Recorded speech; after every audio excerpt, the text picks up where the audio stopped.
CM Revanth రెడ్డిపై హరీష్ రావు సంచలన వ్యాఖ్యలు. కాంగ్రెస్ పాలనలో ప్రాణాలు కోల్పోతున్న విద్యార్థులు.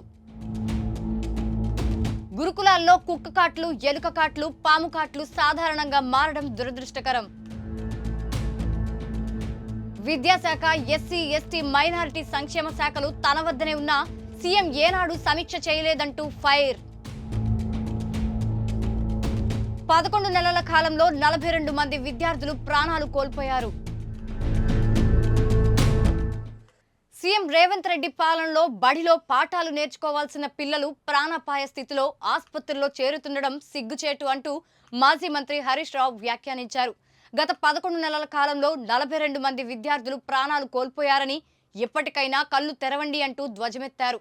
విద్యాశాఖ, ఎస్సీ, ఎస్టీ, మైనారిటీ సంక్షేమ శాఖలు తన వద్దనే ఉన్నా ముఖ్యమంత్రి ఏనాడు సమీక్ష చేయలేదంటూ ఘాటు వ్యాఖ్యలు చేశారు.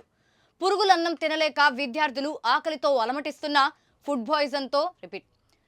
పాయిజన్తో విద్యార్థులు ప్రాణాలు కోల్పోతున్నా పట్టించుకున్న దాఖలాలు లేవని, రేవంత్ రెడ్డి నిర్లక్ష్యం ఖరీదు 42 మంది విద్యార్థుల ప్రాణాలు అంటూ ఫైర్ అయ్యారు హరీష్ రావు. ఈ మేరకు ఆయన ఎక్స్లో పోస్ట్ పెట్టారు.